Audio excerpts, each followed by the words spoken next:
ఈరోజు కాకినాడలో మేమంతా సిద్ధం బహిరంగ సభ వేదిక మీద నుండి జగన్మోహన్ రెడ్డి గారు ప్రసంగించారు. అదే సమయంలోనే ఆ పార్లమెంటు పరిధిలో పోటీ చేయబోయే వైసీపీ అభ్యర్థుల పరిచయ కార్యక్రమం కూడా అన్ని చోట్ల ఉన్నట్లు అక్కడ కూడా ఉంది.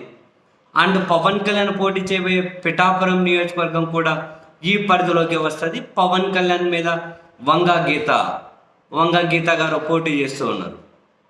ఈ క్రమంలో జగన్ గారు పిఠాపురం పేరు చెప్పినప్పుడైనా అండ్ వంగా గీత గారు స్టేజ్ మీదకి వచ్చినప్పుడైనా వంగా గీత గారు తన పేరు జగన్ గారు ప్రస్తావించినప్పుడైనా ఏంటో సభ నుంచి అయితే విపరీతమైన రెస్పాన్స్ వచ్చింది. విపరీతమైనటువంటి ఆ క్రౌడ్ నుండి అరుపులు వినిపించాయి వంగా గీత గారి పేరు చెప్పినప్పుడు స్టేజ్ మీదకి వచ్చినప్పుడు. అండ్ జగన్మోహన్ రెడ్డి గారు కూడా మామూలుగానే అభ్యర్థులను పరిచయం చేసేటప్పుడు వాళ్ళ మీద చాలా ఎఫెక్షన్ చూపెడుతూ ఉంటారు, చాలా సన్నిహితంగా.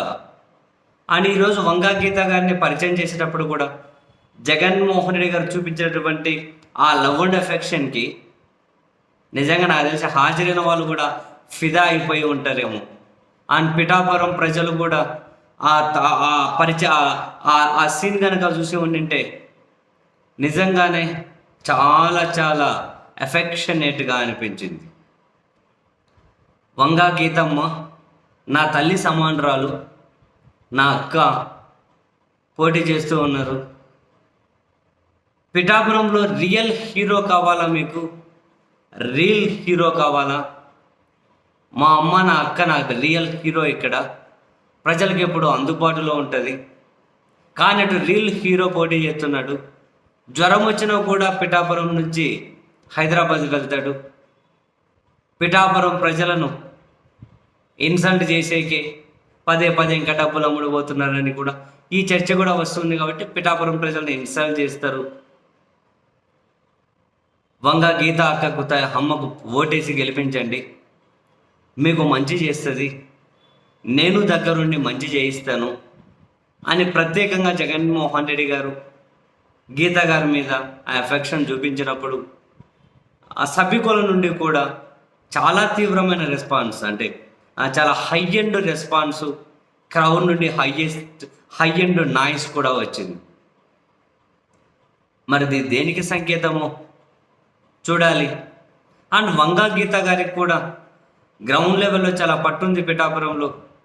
పవన్ని నేను చాలాసార్లు చెప్పాను, ఎందుకంటే మనకున్న సోర్స్ ప్రకారం మనం మాట్లాడి ఒక పార్టీ వాళ్ళని కాదు, ఈవెన్ కొందరు నా స్టూడెంట్స్ కూడా ఉన్నారు, నేను పాఠాలు చెప్పినప్పుడు చదువుకున్న వాళ్ళు కూడా. వాళ్ళకేమీ రాజకీయాలని కాదు, కానీ అలాగని వన్ సైడ్ విక్టరీ అని కూడా నేనేం అనట్లేదు. పవన్ కళ్యాణ్కు అంత ఈజీగా లేదు, వంగా గీత గారికి కూడా వన్ సైడ్ ఏమంత ఈజీగా లేదు.